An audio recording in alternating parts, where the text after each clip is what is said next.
Esta es para que lo vayan anexando y lo vayan anexando todos. Les voy a abrir otra parte. Además de subir su presentación, van a subir sus preguntas correspondientes a cada uno de los temas. Para este, claro, sería qué es el glucagón, cuál es la función.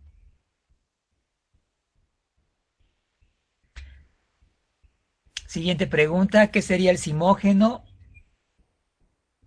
y cuál sería su función? Organelo en el que se activa este tipo de moléculas, lo mencionaron.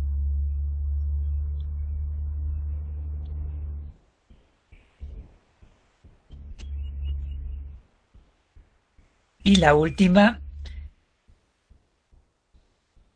¿qué tipo de modificaciones sufren estas moléculas para ser activas? Ejemplos, nada más. Ejemplo de qué tipo de modificación sufren estas moléculas para ser activas.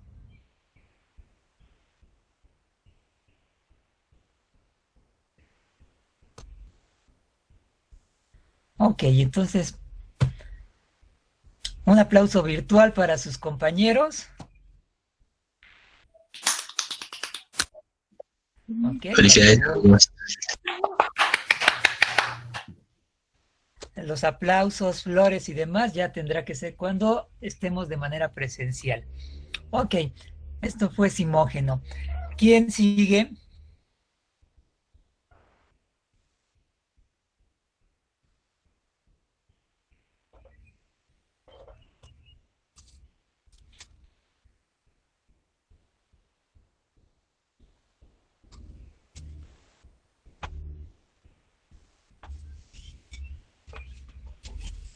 Nosotros, profe. Ok, adelante. Sí. Profe, una pregunta. ¿Sí? ¿Para cuándo se entregan las preguntas que acaba de dictar? Estas a más tardar el lunes. El lunes sería el día límite. Gracias, profe.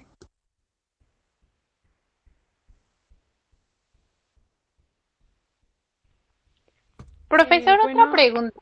¿Sí? ¿La presentación la va a subir cada integrante del equipo o solo una persona por Sí, equipo? solo una persona de equipo. Obviamente, Gracias.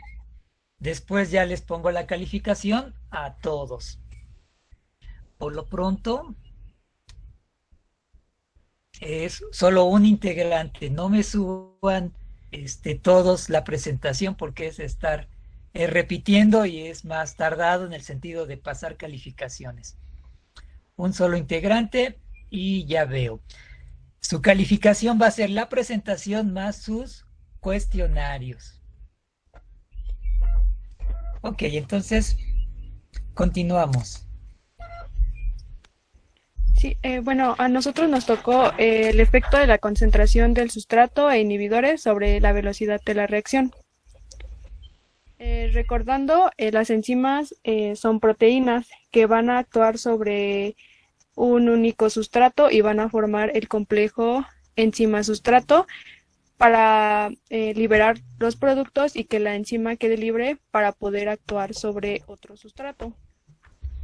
Eh, el método principal que se ocupa para estudiar una reacción catalizada enzimáticamente consiste en determinar la velocidad de la reacción y esta velocidad de la reacción nos indica cuántos productos se están formando en un determinado tiempo. Uno de los factores que afecta la velocidad de la reacción es la concentración del sustrato que está presente.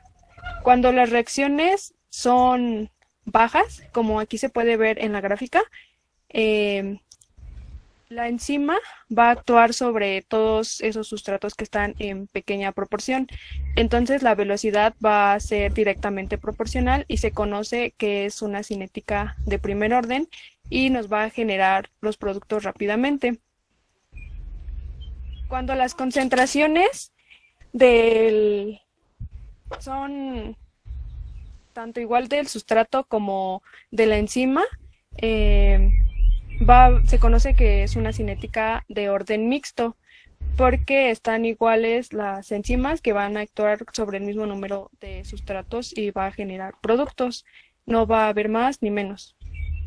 Pero ahora, cuando las concentraciones del sustrato son elevadas, la enzima ya va a estar sobresaturada por los sustratos, y como la enzima solamente puede actuar sobre un único sustrato, ya se va a perder esa proporcionalidad que había en un inicio, y va a ser la velocidad, va a comenzar a ser constante, como aquí se puede observar en la gráfica. Ya se perdió la proporcionalidad. Y a esto se le conoce como una cinética de orden cero.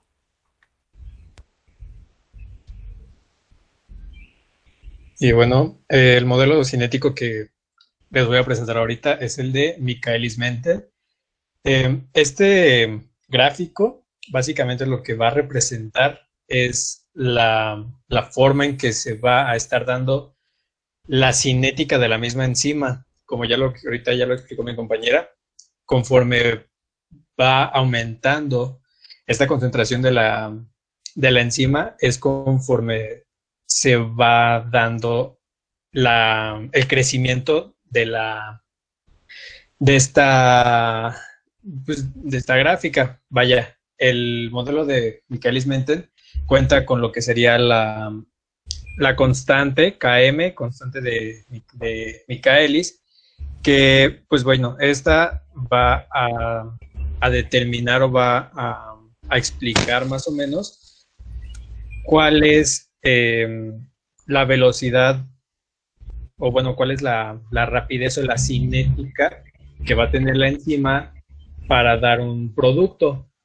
Y entre más bajos sean las concentraciones de esta constante, de esta Km, más rápido va a ser su cinética. Pero conforme se va aumentando la concentración de esta enzima, podemos observar en el gráfico que sí llega a un punto máximo, pero en un punto donde ya la concentración es demasiada o supera el sustrato, vamos a encontrar una linealidad.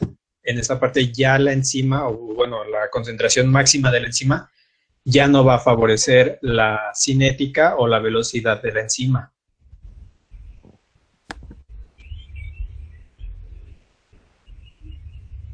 Y bueno, aquí tenemos una representación de lo que sería la enzima, el sustrato, el complejo enzima-sustrato y lo que vendría siendo la enzima y el producto.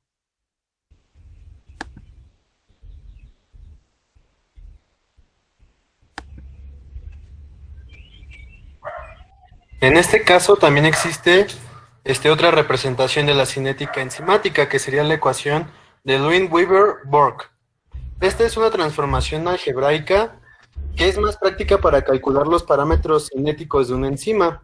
En esta representación se grafica el inverso de los valores de la cinética de Michaelis-Menten, lo que da como resultado una línea recta con la siguiente ecuación, que es la que podemos observar, que es lo que nos da una determinación más precisa de velocidad máxima. La siguiente, porfis. En la ecuación de Lewin-Weaver-Bork, esta se usa para determinar los valores de Km y velocidad máxima. En la gráfica se puede observar el punto donde la línea intersecta al eje Y, que ese es el valor inverso de velocidad máxima, mientras que el punto donde la línea corta el eje X se representa el valor inverso de Km. En este caso, con este tipo de gráfica también se puede visualizar el comportamiento de una enzima en presencia de un inhibidor. Pues ya. Bueno, los inhibidores enzimáticos. Las enzimas pueden ser reguladas por otras moléculas que ya sea aumenten o disminuyan su velocidad, o su actividad. Entonces, las moléculas que aumentan la actividad de una enzima se conocen como activadores, mientras que las que la disminuyen se les llama inhibidores. Y bueno, existen dos tipos de inhibidores, que son los reversibles e irreversibles. Los inhibidores reversibles, la enzima va a recuperar su actividad una vez que el inhibidor se separe, es decir, no va a modificar químicamente su estructura y la enzima puede continuar con su función. En los inhibidores irreversibles va a pasar todo lo contrario. La enzima va a perder su función, ya que el inhibidor va a modificar su estructura químicamente por medio de... Estas modificaciones implican lo que son enlaces covalentes, ya sea creación o ruptura de estos enlaces. Y bueno, un ejemplo, bueno, en estos inhibidores la enzima, como les había mencionado, pierde su actividad, y unas aplicaciones sería en insecticidas, es utilizar este tipo de inhibición. También el hecho de que las enzimas catalizan, pues, básicamente todas las reacciones biológicas.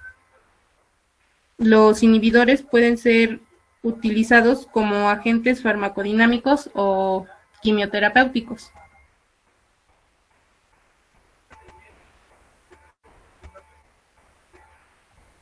Bueno, una manera de representar el efecto de estos inhibidores es a través, en un principio, con un gráfico de Michaelis-Menten, en el cual podemos ver que con la línea rosa es el comportamiento normal de una enzima. De color azul podemos ver el efecto de un inhibidor competitivo, en el cual la velocidad máxima no cambia. Va a aumentar el Km, lo que quiere decir que va a haber una disminución de la afinidad de la enzima por su sustrato. Mientras que para un inhibidor no competitivo, que es el de color verde, la velocidad máxima va a cambiar. Para el Km no va a cambiar, lo cual quiere decir que la afinidad de la enzima por su sustrato no va a cambiar. Y para el caso de un inhibidor competitivo, los parámetros van a ser distintos. La Vmax y la Km van a estar disminuidas, y en la gráfica se va a ver como una paralela al comportamiento de la enzima sin presencia de ningún inhibidor.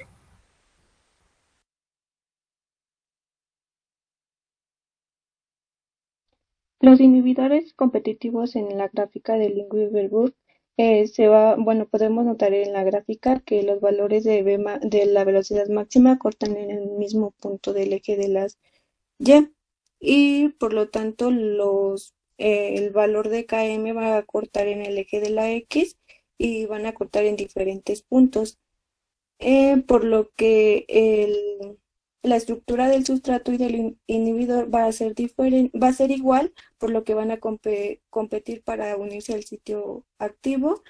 El inhibidor puede tener la estructura igual o una parte igual. La siguiente, por favor. El inhibidor no competitivo, los valores de Vmax van a cortar en diferentes puntos en el eje de la y el valor de Km va a cortar en el mismo punto en el eje de las X, o más o menos debe ser igual.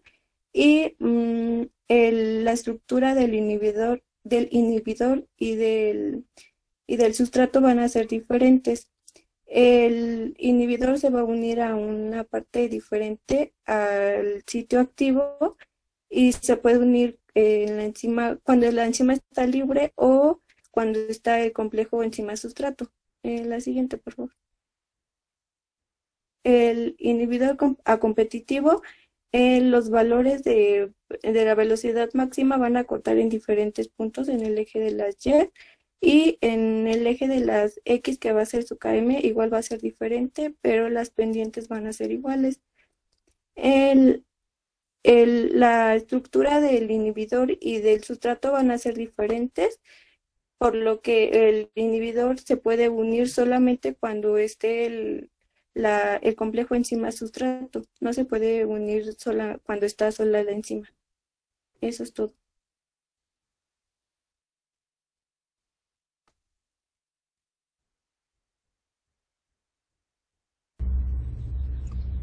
¿Preguntas, comentarios?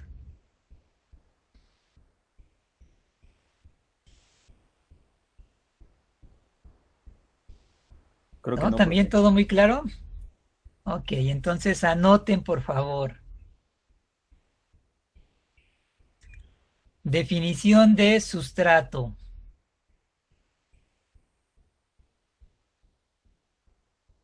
Siguiente pregunta. En función de la concentración de sustrato, ¿cómo se puede interpretar una cinética de primer orden y una cinética de orden cero? Perdón, profe, ¿podría repetir esa? ¿Sí? En función del sustrato, ¿cómo se puede identificar una cinética de primer orden y una cinética de orden cero?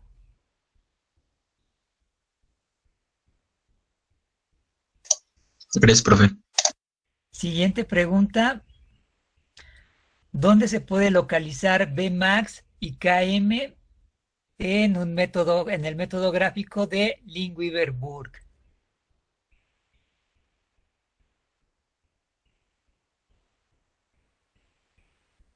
Siguiente. ¿Qué Profesor, es? ¿puedes repetir esa pregunta? Perdón. ¿Sí? En el gráfico de Lineweaver-Burk, ¿dónde se localiza Bmax y dónde se localiza Km? Gracias. Siguiente pregunta.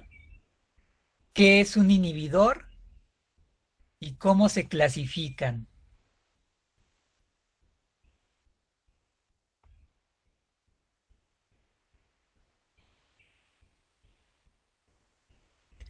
Siguiente pregunta.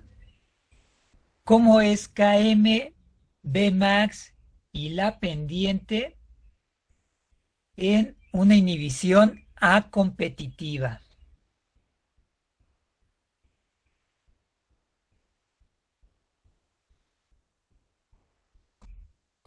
Entonces, esas serían las preguntas. ¿Cómo vamos a trabajar? Ya les comenté, la presentación ya la pueden ir subiendo al Classroom.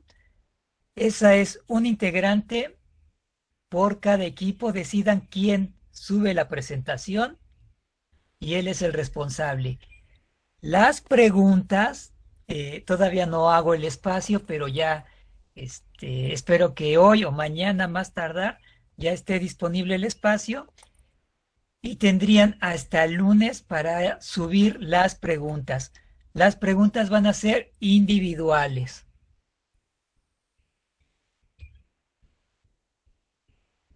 La presentación por equipo, y claro, lo sube solo un integrante.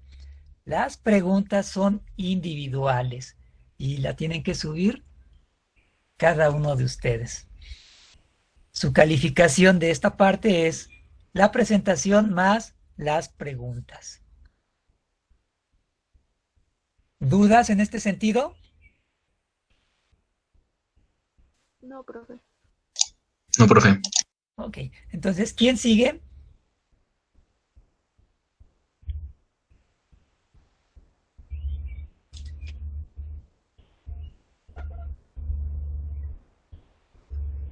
¿Ya? ¿Acabamos? Nosotros, profe. Ok.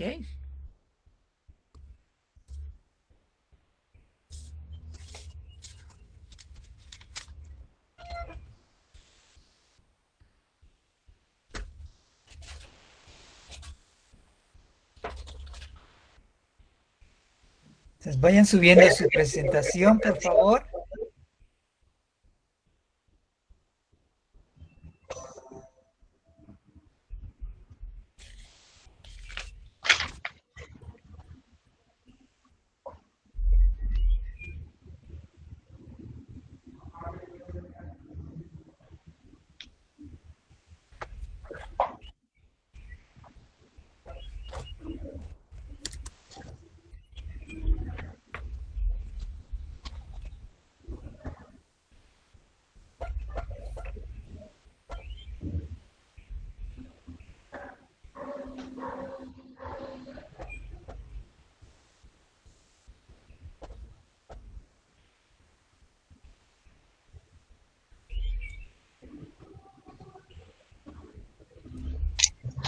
Bueno, buenas noches.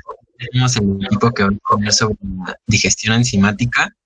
Y pues el equipo está conformado por mis compañeros, bueno, Daniela, Yasmín, Camila, Luis Antonio y pues, yo, Héctor Enrique. Y gracias por su atención. Vamos a comenzar.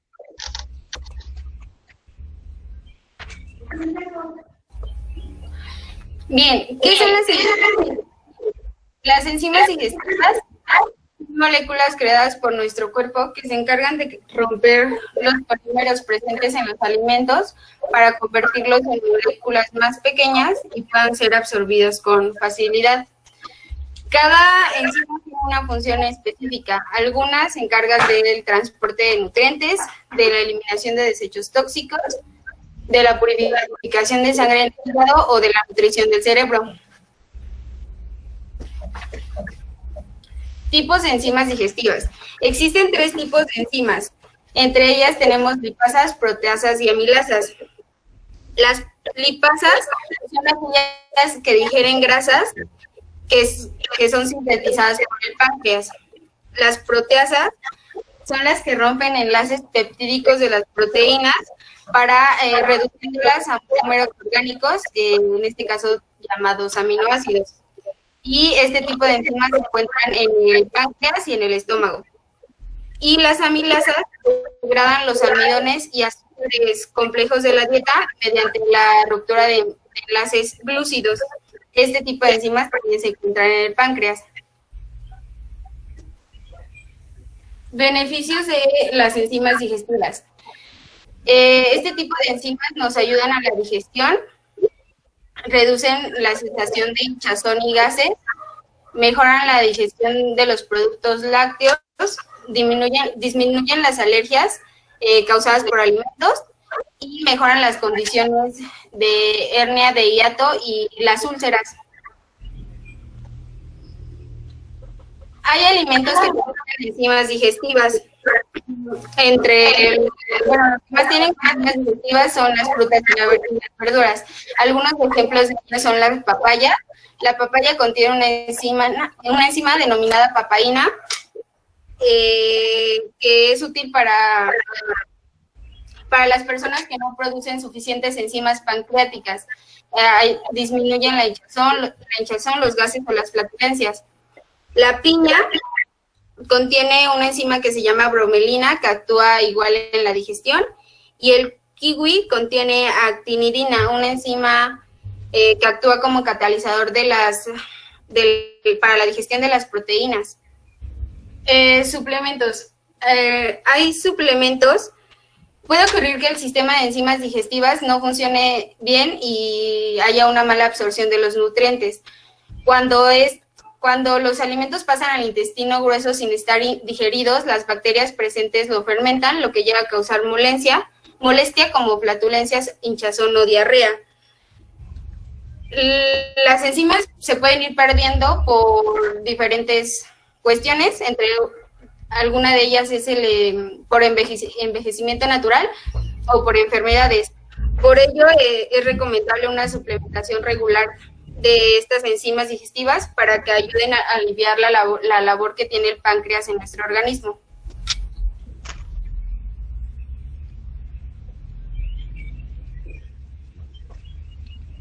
Bueno, para comprender el tema, empezaré por definir qué es digestión. La digestión consiste en la conversión de grandes moléculas de nutrientes en lo más pequeñas posibles de absorber. Desde un punto de vista químico, la digestión consiste en una hidrólisis, es decir, se introduce una molécula de agua para romper enlaces en las grandes moléculas por acción de enzimas específicas.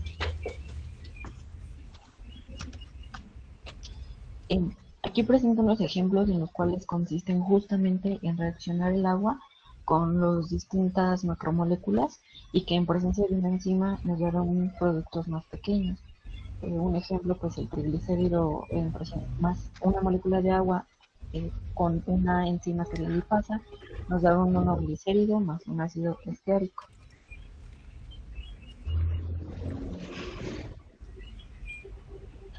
El proceso de la digestión consiste en dos procesos, vaya. Uno que es el mecánico, y que consta de la masticación, deglución, peristalsis, perdón, eliminación de alimentos. Y el químico, donde los jugos digestivos actúan con el bolo alimenticio para ser procesados y metabolizados y finalmente excretados. Sin embargo, el verdadero proceso de digestión comienza hasta que se encuentra en el aparato digestivo, donde ya intervienen los jugos digestivos de las glándulas salivales, del hígado y del páncreas. En la boca se produce la mezcla y humectación del alimento con la saliva, interactuando con la enzima presente, que en este caso es la ptialina, la cual va a hidrolizar una pequeña parte de almidón a maltosa. Después pasa al esófago, pasa por el esófago hasta el estómago, donde se mezclará con los jugos gástricos constituidos por pepsina principalmente, que favorece la digestión de proteínas. El tiempo de permanencia del bolo alimenticio, que ahora se llama quimo, es alrededor de 2 a 4 horas, pero depende del depende del tipo de alimento, porque los que contienen grandes cantidades de carbohidratos duran menos tiempo y los que son ricos en grasas duran más tiempo.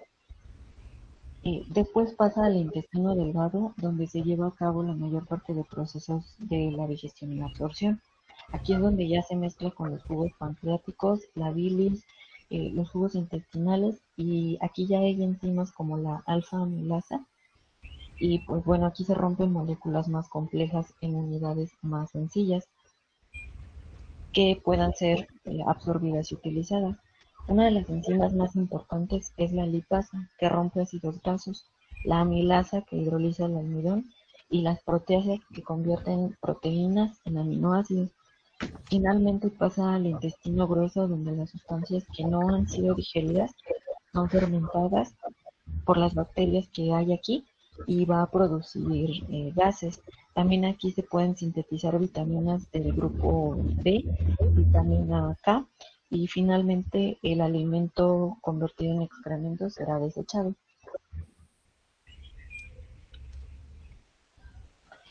Los jugos digestivos que tenemos, por ejemplo, en la saliva, es la lipasa bucal, la alfa-amilasa, o también llamada ptialina.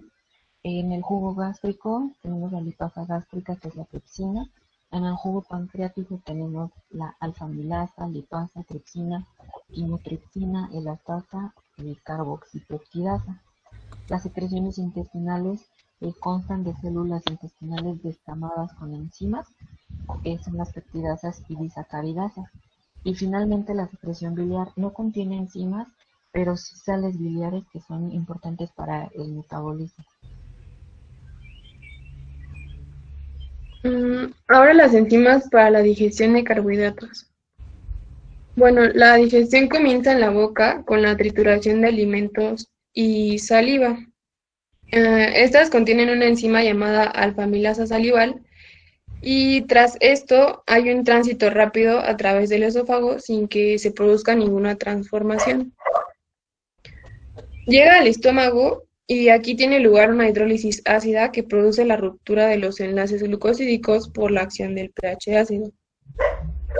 Pasa al intestino delgado, donde nos encontramos con la acción de otras enzimas, como lo es la alfa-amilasa pancreática, que digiere los restos del almidón, y las oligosacaridasas, que actúan sobre los oligosacáridos. En este diagrama podemos ver la digestión de carbohidratos de una forma mejor explicada. En la boca encontramos la alfa-amilasa salival, y esta actúa únicamente sobre el almidón y los oligosacáridos. La ruptura del almidón produce distintos fragmentos de maltosa, maltotriosa y dextrina. El tránsito sigue hasta el nivel del intestino. En la entrada del intestino encontramos otra enzima llamada alfa-amilasa pancreática, y esta actúa sobre las dextrinas, rompiendo los enlaces glucosídicos, obteniendo maltosa, maltotriosa y dextrina límite, que contiene pequeños trozos de almidón. Tras ello, a nivel intestinal, se activan las oligosacaridasas, como lo es la dextrinasa, que hidroliza la dextrina límite para dar lugar a la maltosa, isomaltosa y maltotriosa. El complejo maltasa, isomaltasa y sacarasa hidroliza a isomaltosa, maltosa y glucosa. Y la maltotriosa pierde la glucosa formando maltosa que pasa a glucosas. Y la sacarosa y la lactosa llega sin hidrolizar hasta el intestino delgado, donde actúan las enzimas. La sacarasa hidroliza en glucosa y fructosa, y la lactosa en glucosa y galactosa. Y pues a partir de este momento los monosacáridos comienzan su absorción.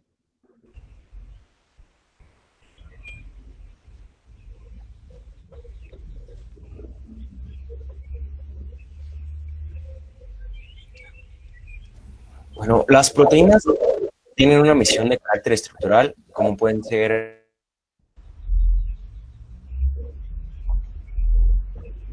enzimas, citocinas, hormonas, anticuerpos, proteínas transportadoras. Se estima que el 90% de las proteínas tienen una función enzimática con mayor. La ingestión diaria de proteínas ronda entre los 70 y los 90 gramos, siendo la fuente principal de estas, además de fuentes dietéticas. Una parte importante de las proteínas llegan al intestino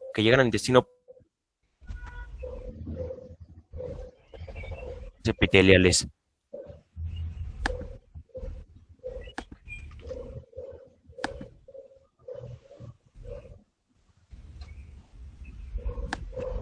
En el estómago entra el alimento, llega al estómago y de romper esta proteína para formar los polipéptidos y algunos aminoácidos. Posteriormente continúa su camino y pasa por el páncreas. En el páncreas del polipéptido, sin embargo, aquí el jugo pancreático nos dará las enzimas necesarias. Posteriormente, este llegará al intestino delgado y aquí las enzimas del jugo pancreático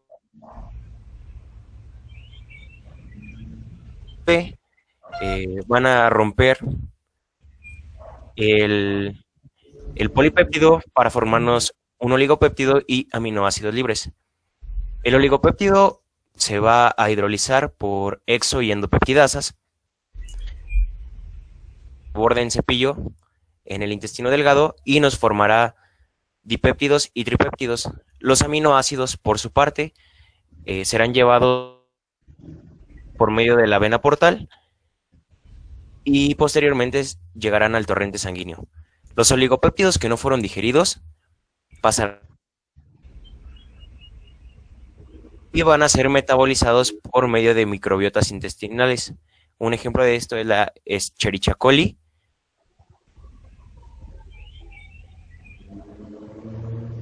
que no fue absorbido en el proceso.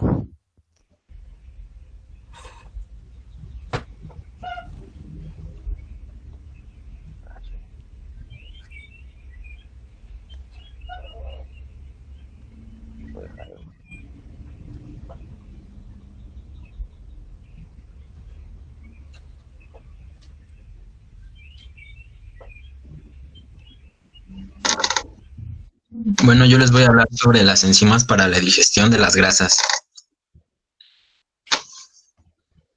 Primero que nada, cabe aclarar que la mayor parte de los lípidos son grasas y también son unas moléculas complejas que pues el cuerpo tiene que descomponer y de esta descomposición nosotros podemos obtener energía para el día a día. El intestino va a absorber los lípidos y estos son digeridos y van a ser metabolizados. Básicamente también son esteres en los que una molécula de la glicerina se va a unir a un ácido graso y también depende de cuántos ácidos grasos se va a unir esta glicerina y puede tomar el nombre de monoglicérido, diglicérido o triglicérido. Bueno, primero que nada, las enzimas que son importantes para la digestión de las grasas van a estar en la mucosa lingual y básicamente estas van a digerir el porcentaje, un porcentaje menor de grasas, por eso no son tan importantes, pero sí tenemos que mencionarlas. En este caso, las más importantes van a ser las pancreáticas, que están, vayan, en la luz del intestino, y estas van a poder digerir los triglicéridos, los ésteres de colesterol y los fosfolípidos también.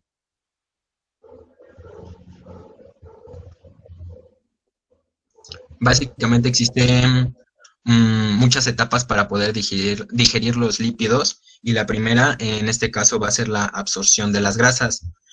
En este caso los triglicéridos y otras grasas de la dieta son insolubles en el agua, por lo cual su absorción se va a dificultar en gran manera.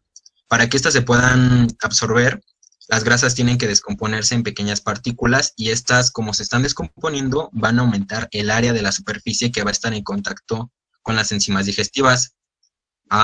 Por otra parte, también tenemos los ácidos grasos, que tienen una cadena corta. Esto quiere decir que van a tener hasta 12 átomos de carbono, como aquí en la imagen, como pueden ver, y estos realmente no tienen mayor problema, ya que van a ser absorbidos directamente. Ok, ahora cuando hablamos sobre la digestión de las grasas, en este caso, además de las grasas, vaya, las enzimas necesitan de una acción que sea emulsificante. Esta emulsificación se va a dar por los movimientos gástricos y las sales biliares, que pues están contenidas, vaya, pues en la bilis, ¿no? Estas van a formar unas mícelas que puedan transportar a los lípidos digeridos a la mucosa intestinal, para después de esto lograr ser absorbidos.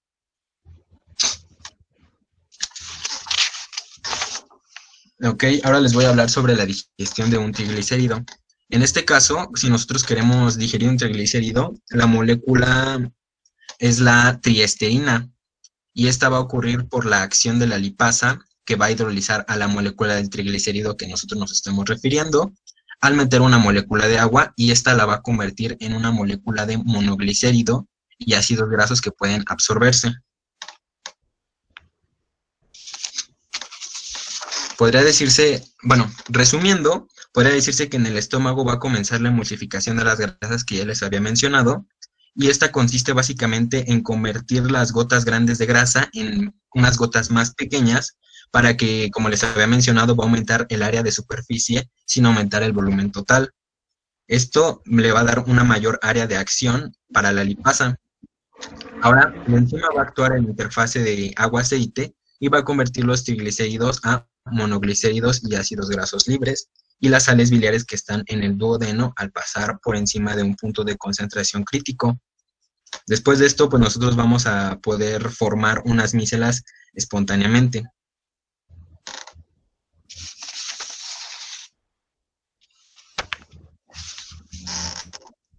Y bueno, sería todo por nuestra parte, por nuestro equipo. No sé si tengan alguna duda, un comentario.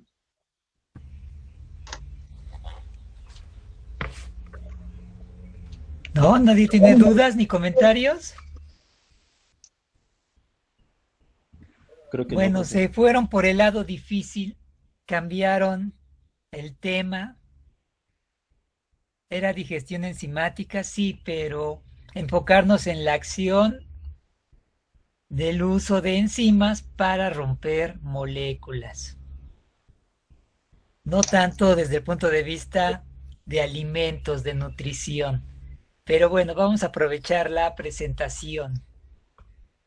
Entonces, anoten, por favor, cómo se clasifican las enzimas digestivas.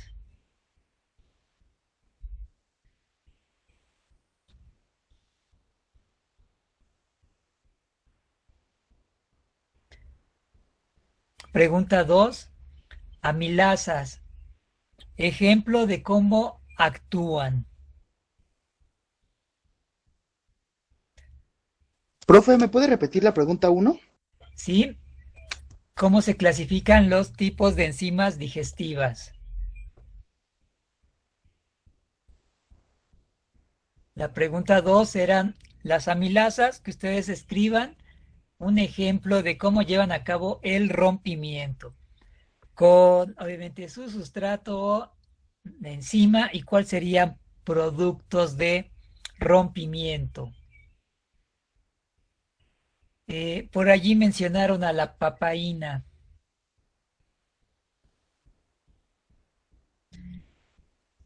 que está claro dentro de contenida en frutas. En este caso, digamos, piña. Pregunta, ¿por qué si yo consumo piña no me va a dar los beneficios que yo esperaba cuando estoy consumiendo piña enlatada? ¿Cuál será la causa? Porque ya fue sometida a un proceso químico o con conservadores que pueden afectar Eso me a la tendrán enzima. que responder. Siguiente pregunta, ¿qué sería una micela?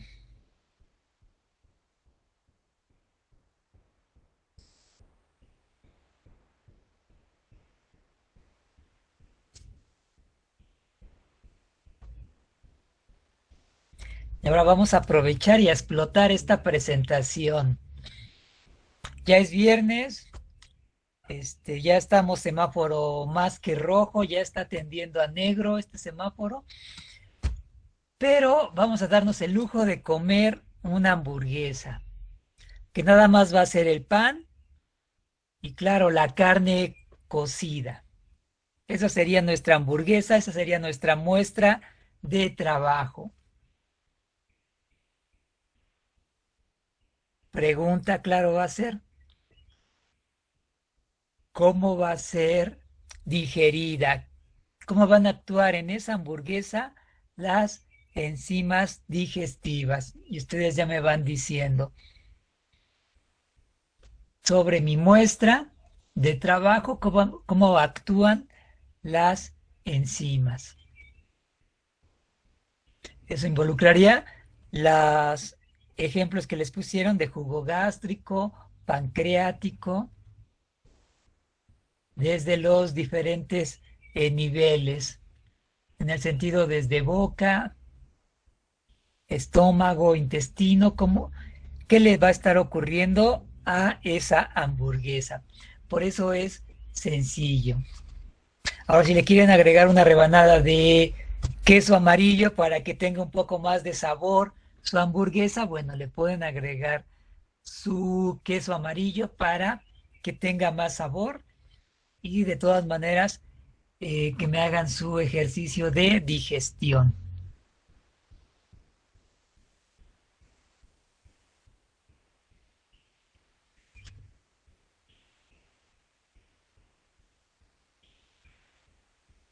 Eso sería todo para esta parte. Siguiente equipo. Nosotros, profe, enzimas aloestéricas. Ok, entonces vamos a ver.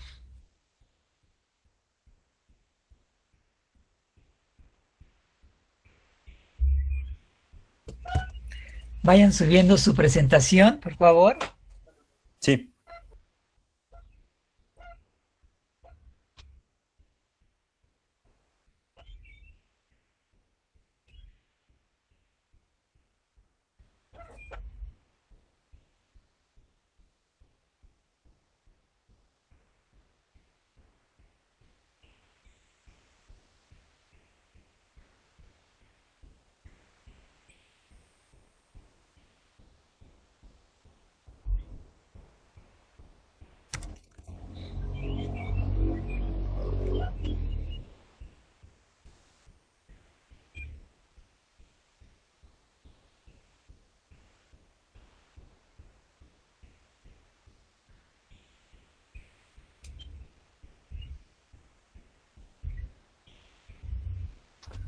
Buenas noches, compañeros, profesor. Les vamos a presentar el tema de enzimas aloestéricas y mis integrantes es Darwin, Fernanda, Andrea y yo, Diego.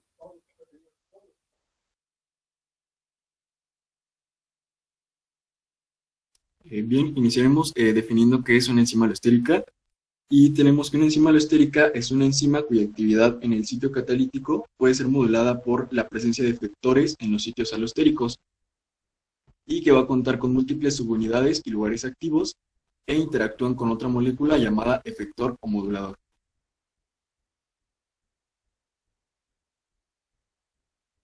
En 1963, Manold observó la falta de relación estructural entre inhibidor y sustrato y propuso los efectores alostéricos. Un efector alostérico cambia la conformación de la enzima de manera que cambia la afinidad hacia el sustrato. Existen efectores alostéricos positivos que van a incrementar la afinidad de la enzima al sustrato y los efectores alostéricos negativos que hacen lo inverso.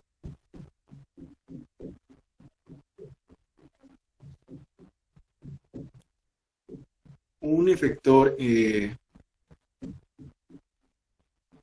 sitio alostérico donde se une el efector positivo se conoce como centro activador, mientras que el efector negativo se une a un centro inhibidor.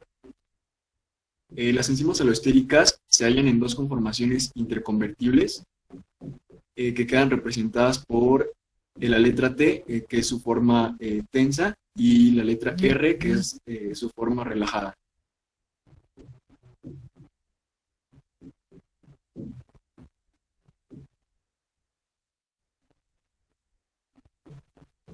La conformación T designa la forma de afinidad débil para el sustrato y la forma R, la de alta afinidad, que es la que corresponde a la de mayor eficacia catalítica y queda representada esquemáticamente como pueden ver en la figura.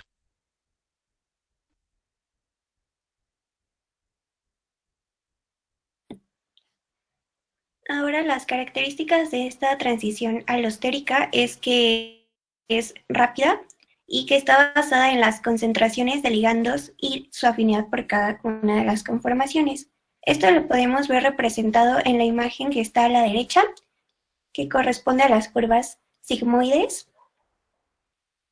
Y nos dice que en ausencia del sustrato, la enzima está en un estado T, que en la imagen de la izquierda es la inferior, en donde la afinidad por el sustrato es baja,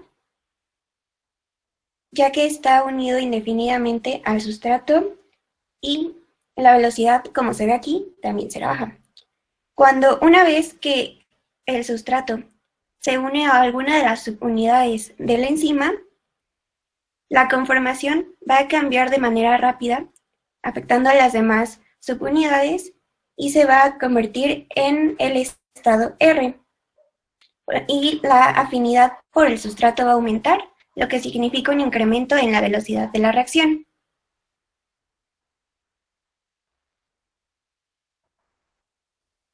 El ejemplo más claro que podemos ver de esto es la fosfofructoquinasa, que es la enzima que interviene en una de las primeras reacciones de la glicólisis, y en ella se va a adicionar un grupo fosfato en la posición 1 de la fructosa 6-fosfato, dándonos como producto fructosa 1,6-bifosfato. Para esto existe un activador y un inhibidor de dicha enzima.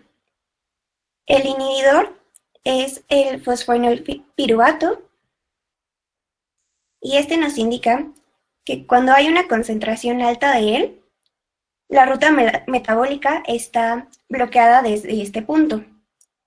Por su parte, el ADP es el indicador de una deficiencia de ATP, que nos indica que se debe estimular la glicólisis y por lo tanto va a ser el activador para dicha reacción.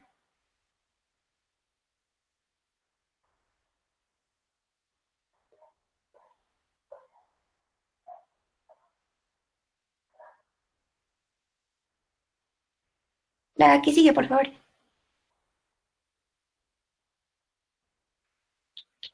Pero para esto tenemos que analizar pues cómo afecta la conformación de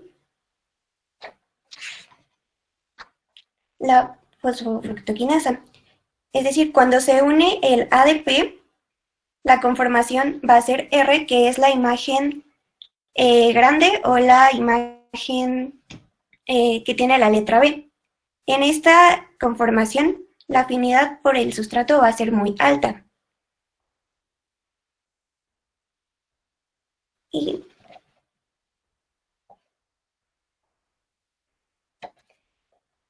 por su parte, el fosfoenolpiruvato va a hacer que la enzima asuma su conformación T, ya que va a haber un movimiento en un residuo de arginina que va a hacer que se aleje del sitio activo y va a bajar la afinidad por el sustrato.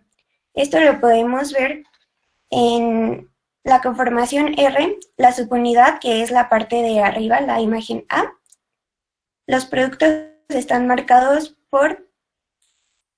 en color amarillo y en color verde, que es la fructosa 1,6-bifosfato y el ADP, y que están unidos en el sitio activo. Y el activador, que es el ADP, está unido en el sitio regulador y está en color rojo. La anterior, por favor.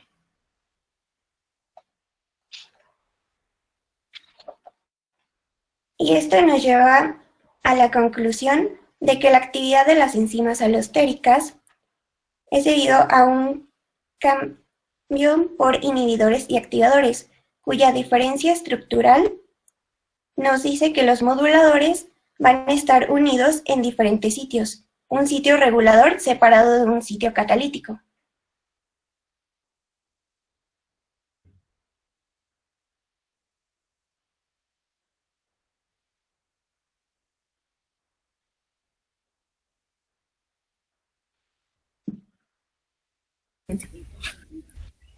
¿Listo? ¿Ya sería todo?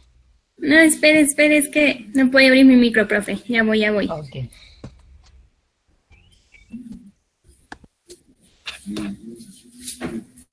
¿Ya se volvió a ver la presentación? Sí, ya se ve. Ok. Bueno, para entrar dentro del tema más a fondo, vamos a hablar sobre la regulación alostérica. Como ya se mencionó, este se basa en que una molécula reguladora, ya sea activadora o inhibidora, se va a unir en un lugar distinto al sitio activo. Como lo vemos, bueno, ese enlace se hace por medio de lo que es un enlace no covalente entre lo que es el modulador y la enzima. En el caso de la inhibición alostérica,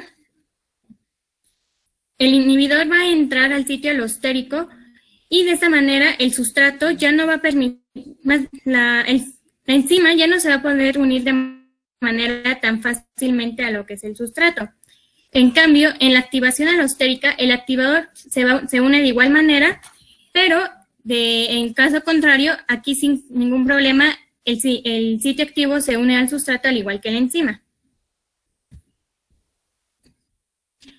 Esto se lleva a cabo por medio de lo que es una cinética conocida como homoaloterismo, que tiene un comportamiento distinto a lo que es la cinética de Michael-Mentel, sino que es una cinética sigmoidal.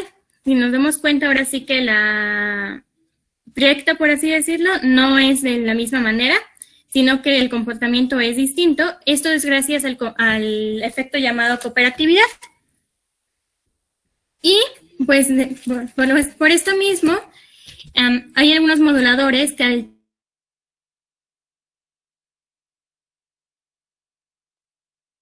no se pueden alterar químicamente por la enzima. No sé si me di a entender en esa parte.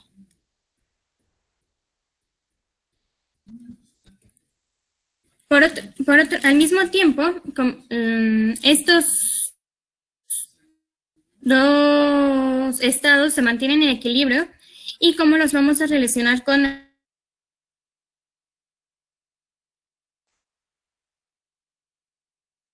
de un valor menor. Como nos damos cuenta, es esta recta que estoy señalando.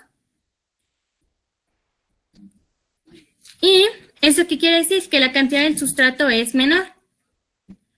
Mientras que en el estado R, el Km va a ser mayor y la concentración de sustrato va a ser mayor.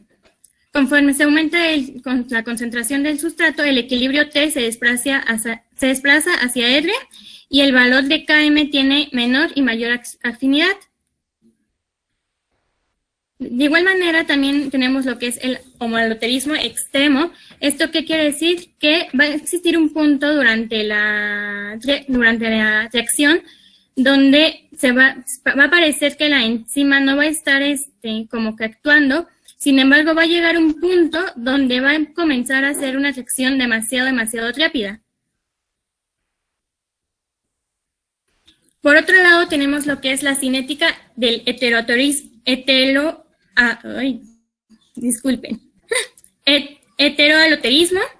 donde el modulador va a ser diferente al sustrato y va a presentar lo que son los efectos alostéricos, y de igual manera no sigue el comportamiento de Michael Mentel, lo siento. Aquí podemos hablar de lo que son los moduladores activadores o inhibidores. De igual manera, nos podemos dar cuenta que en esta cinética, estos dos van a estar en equilibrio total, por lo tanto no se va a poder ahora sí que establecer una cinética totalmente fija, sino que va a estar en constante equilibrio entre estos dos. Cuando nosotros estamos hablando que hay una mayor concentración de un modulador alostérico positivo, la actividad va a ir aumentando y se va a desplazar el equilibrio hacia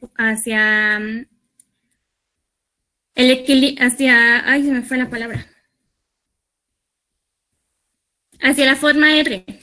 Cuando está en un estado, la mayor cantidad es un modulador negativo, va a disminuir la actividad y se va a desplazar el equilibrio hacia una conformación T. Cuando ambas se encuentran ahora sí que en equilibrio, se tiene esta recta de en medio, que quiere decir que la transformación va a ser cooperativa, no está ni de un lado ni en otro.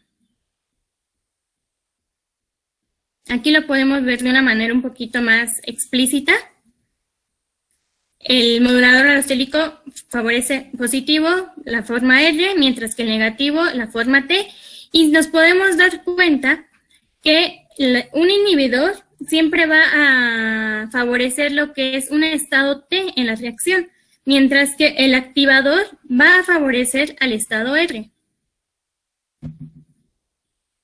Se podría decir entonces, ahora sí que hice este cuadrito que es como un tipo de resumen de los dos tipos de cinética que nosotros presentamos.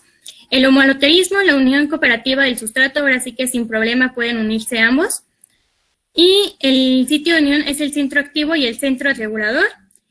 Y al mismo tiempo hay situaciones donde el sustrato puede funcionar como modulador.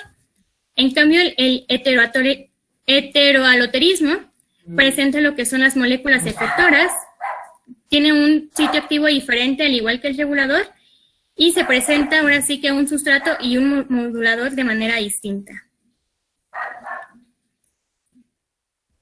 Existen dos... Esperen tantito.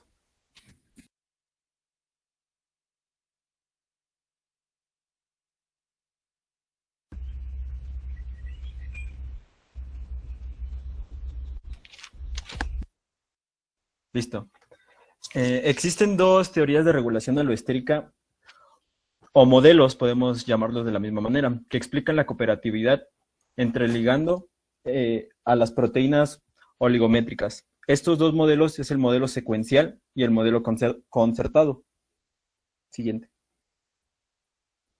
En el modelo secuencial va a pasar de una forma inactiva a una forma activa al aumentar la cantidad de sustrato, por medio de enlaces cooperativos o el fenómeno llamado cooperatividad. Ahorita les voy a explicar. Siguiente.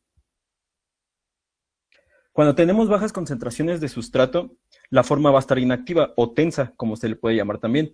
Pero a la hora de ir aumentando poco a poco la cantidad de sustrato, se van a ir uniendo a los sitios de la enzima.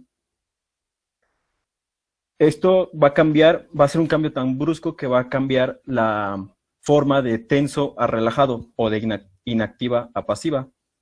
Como podemos ver en la imagen, tenemos un sustrato en la margen de la izquierda, ya está su forma activa, porque ya tiene unido un sustrato, pero a medida que se van uniendo más sustratos, va a ser mucho más fácil. La segunda adición del sustrato va a ser más fácil, la tercera va a ser mucho más fácil y la cuarta va a ser mucho más fácil. Eso es lo que se dice como fenómeno de cooperatividad.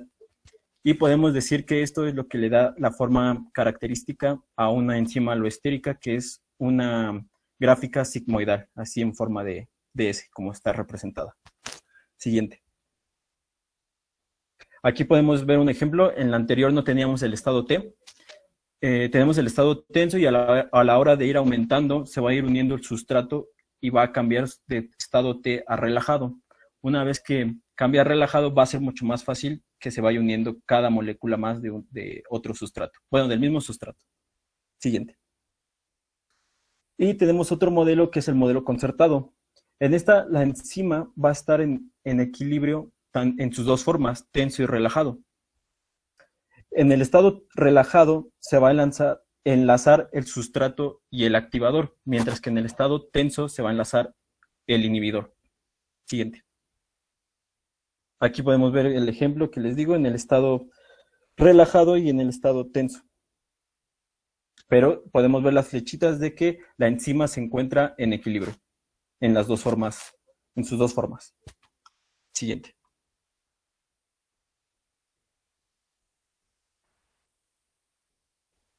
Aquí podemos ver, bueno, más imágenes de otro ejemplo de las teorías, modelos de regulación aloestérica con el modelo de cooperatividad.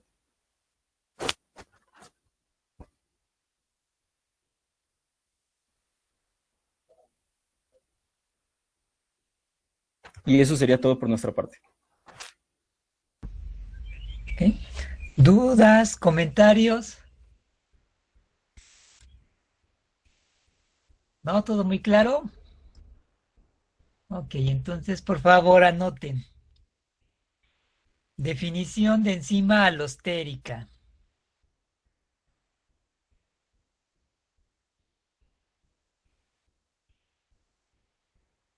¿Qué sería un efector y qué sería un inhibidor?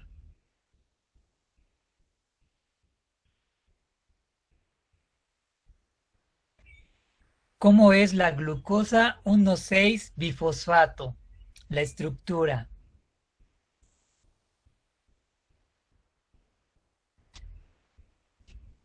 ¿Cuál sería la utilidad de las enzimas alostéricas? Ya que escucharon la presentación, ¿cuál sería la utilidad de tener este tipo de enzimas? Siguiente pregunta. ¿En qué consiste el modelo concertado?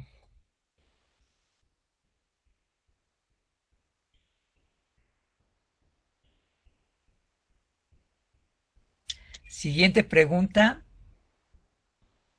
La estructura del ADP.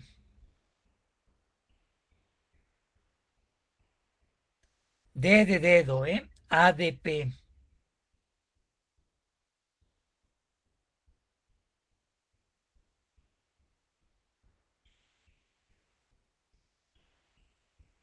Esos serían todas para esta parte. Profe, una pregunta. ¿Sí? En la pregunta que dice, ¿cuál es la glucosa 1,6-bifosfato? ¿En esa quiere nada más la estructura o también el uso? No, la estructura nada más. Gracias, profe. Vamos nosotros, profe. Ok, vayan cargando su presentación.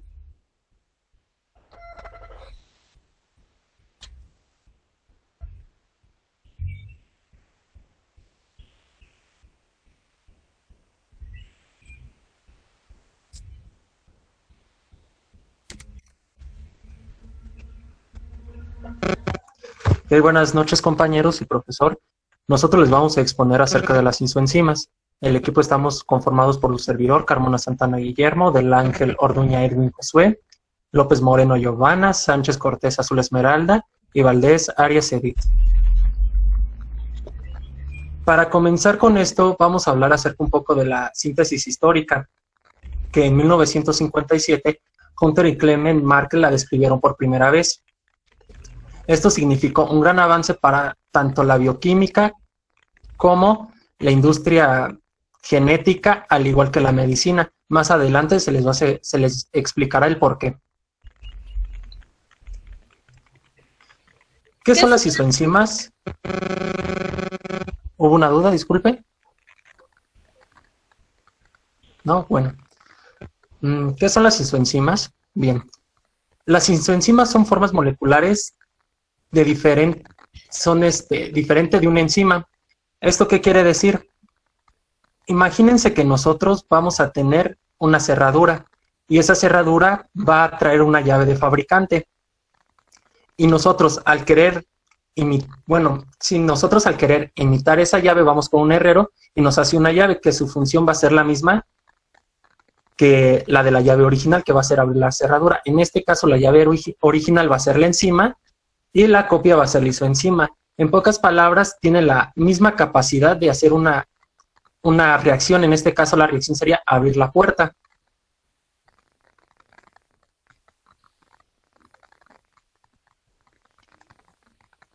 Las distintas isoformas se diferencian en los siguientes puntos: las propiedades cinéticas o reguladoras, las cuales, esto se viene refiriendo a las constantes de velocidad de los pasos que constituyen a la reacción catalizada. Esto puede referirse a las constantes que aparecen en las ecuaciones de velocidad de Michaelis-Menten y de Lin-Weber-Burke, que son lo que hemos estado viendo. El cofactor utilizado, que un ejemplo podría ser el NAD reducido o el NADPH en las isoenzimas de las deshidrogenasas. La distribución subcelular, esto se refiere a si son solubles o ligadas a la membrana, la afinidad que tienen por el sustrato y sus propiedades fisicoquímicas como la solubilidad, el pH y la temperatura óptimas, que también lo hemos estado viendo.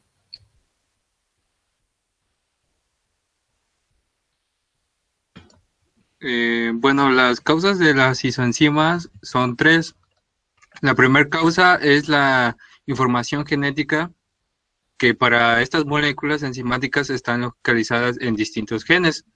Un ejemplo de esto es la MDH, que tiene 3 isoenzimas que están codificadas en los cromosomas 1, 4 y 6. La segunda causa es cuando los monómeros constituyentes de una enzima están codificados en genes diferentes.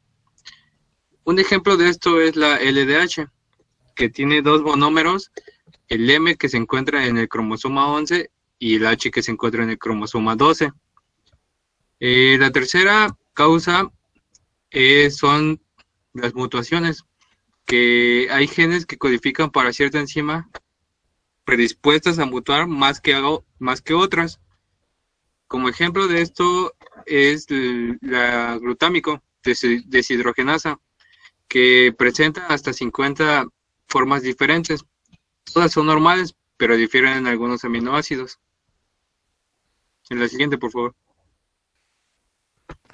Muy bien, ahora retomando el uso médico, en este caso vamos a tener la prueba de isoenzima del LDH, que es lactato de deshidrogenasa, el cual se utiliza para diagnosticar muchos problemas médicos, como es un ataque cardíaco reciente, anemias, enfermedades de los riñones, enfermedades del hígado, como son la hepatitis o la cirrosis, o embolia pulmonar.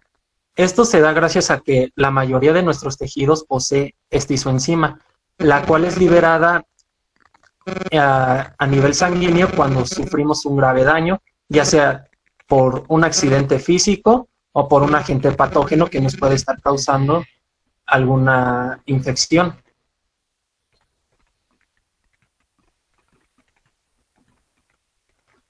Posteriormente tenemos los usos en genética. Como les dije anteriormente, es ocupado como un marcador bioquímico, ya que las isoenzimas se pueden insertar en un gen ocupando el lugar de una enzima. Entonces esto nos da una gran ventaja, ya que son mucho más baratas y podemos localizar muchos más genes, como lo dice la presentación, que abarca una cobertura desde el genoma 10 hasta el 20 los y por especie. También las isoenzimas han sido a menudo usadas para investigación. como lo dijo mi compañero anteriormente, para ir identificando las mutaciones génicas que se van dando generación por generación. Y todo esto gracias a que en 1957 lo explicaron para poderlo utilizar como marcadores biológicos. Los factores de distribución de las distintas isoenzimas sobre cierta enzima son los distintos patrones metabólicos en distintos órganos. Como ejemplo, el glucógeno fosforilasa. Las enzimas del músculo esquelético y del hígado tienen distintas propiedades reguladoras.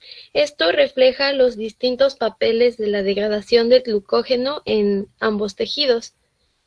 Las distintas localizaciones y funciones metabólicas de las isoenzimas en una misma célula. Bueno, las isoenzimas se pueden presentar tanto en una misma especie como en un mismo tejido, como en una misma célula. Y un ejemplo de esto son las isoenzimas de la citrato deshidrogenasa del citosol y de la mitocondria. Las distintas etapas del desarrollo en tejidos embrionarios y adultos. Aquí nuestro ejemplo sería el hígado fetal. Este tiene una distribución característica de las isoenzimas de la lactato deshidrogenasa y esta distribución va a cambiar cuando el órgano se desarrolle en la edad adulta. Las distintas respuestas de las isoenzimas a los moduladores alostéricos. Esto es bastante útil en el ajuste fino de las velocidades metabólicas.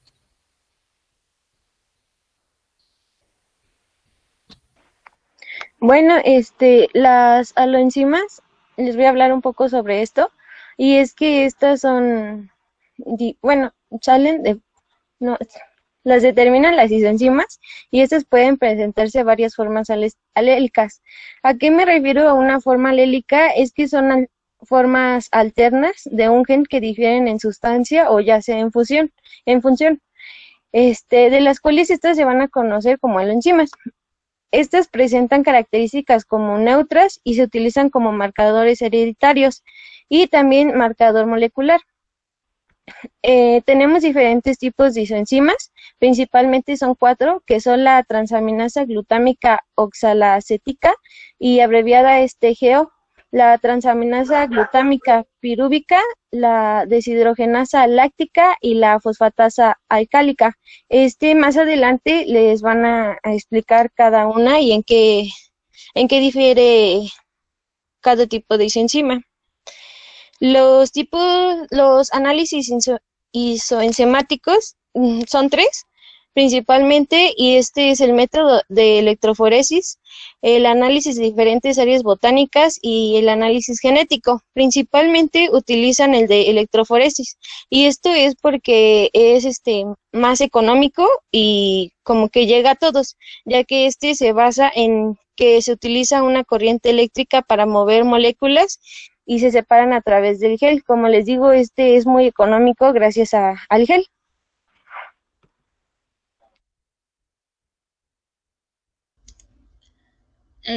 La transaminasa glutámica oxalacética es una enzima bilocular que permite recibir 2 sustratos. Esto realiza un proceso de transaminación, el cual se encuentra en el músculo cardíaco, en el hígado, en el cerebro, en los leucocitos y los eritrocitos. Su función es transformar el glutamato y el oxalacetato en aspartato y alfa-cetoglutarato. ¿Puedes pasar la siguiente, por favor? El glutamato es el aminoácido que se va a convertir en el alfa-cetoglutarato, y el oxalacetato, que es el alfa-cetoácido, se va a convertir en el aminoácido, en el aspartato y el alfa-cetoglutarato. El grupo amino, el aminoácido va a donar el grupo amino y va a ceder hacia el oxalacetato. La siguiente, por favor. La transaminasa glutámica pirúvica es unilocular y cataliza el glutamato. Su actividad se localiza en el tejido hepático y se encarga de de catalizar el glutamato y el piruvato en alanina y alfa-cetoglutarato. La siguiente, por favor. La siguiente, por favor. La fosfatasa alcalina es una hidrolasa que se encuentra en casi todos los tejidos del cuerpo, especialmente en el tejido intestinal, en los túbulos renales, en los huesos, el hígado y la placenta. Actúa eliminando los grupos fosfato y si vemos en esta reacción, el parafenilfosfato disódico con una molécula de agua formará el paranitrofenol y el fosfato disódico. Esta isoenzima nos ayuda como un marcador de recambio óseo. La siguiente. La siguiente enzima es la lactato deshidrogenasa o denominada LDH. Esta es una enzima tetramérica formada por la combinación de dos tipos de cadenas diferentes, las designadas H del miocardio y las M del músculo estriado-esquelético. Estas subunidades pueden combinarse de 5 maneras diferentes, dando lugar a las isoenzimas correspondientes, como se pueden observar en la imagen, la LDH1, que está presente en el miocardio, eritrocito, riñón y páncreas. La LDH2, miocardio, eritrocito y riñón. La LDH3, que está presente en el páncreas, pulmón y leucitos. La LDH4, que está presente en el hígado, músculo y músculo esquelético. Y por último, la LDH5, que está presente en el hígado, músculo y en el músculo esquelético. La siguiente, por favor. Y bueno, la reacción química consiste en transformar el piruvato en lactato. La siguiente, por favor. Y por último teníamos la enzima creatinina fosfoquinasa o denominada CK. Esta es una enzima dimérica formada por monómeros que pueden ser de dos tipos, la M y B.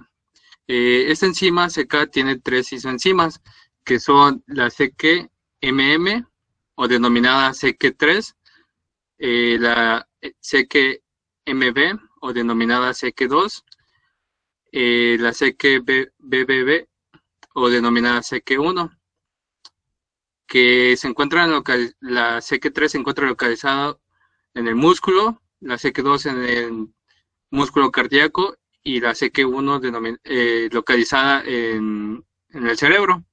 La siguiente, por favor. Y pues su función es la reacción química de a través de la creatinina formar fosfocreatinina. Y pues eso sería todo de nuestra parte. ¿Alguna pregunta o algún aporte? ¿Dudas, comentarios? ¿Ninguno? Yo nada más quería ver, nada más saber para qué dijo que era la fosfocreatinina. ¿Puedes proyectar?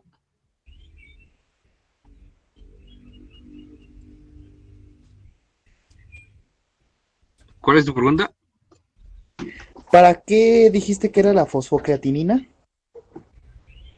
Era para transformar la creatinina a fosfocreatinina. Prácticamente adicionar un fósforo. Muchas gracias. Sí, de nada. ¿Alguna otra duda, comentario? ¿No? Entonces, por favor, anoten. Definición de isoenzimas.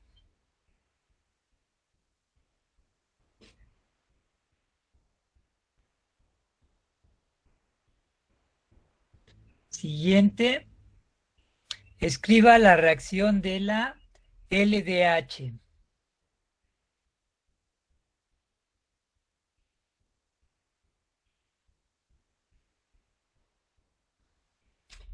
Siguiente.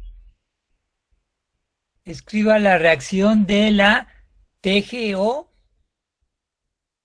y de la TGP.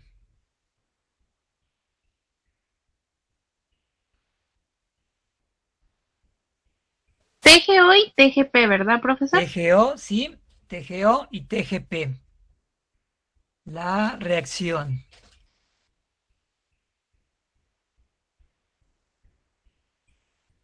Y entonces, bueno, hasta aquí dejaríamos esto. Me faltan que 2 equipos. Sí, profesor.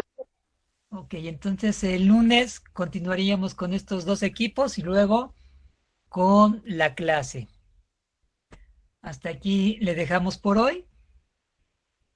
Disfruten fin de semana, descansen algo, no mucho, y se cuidan.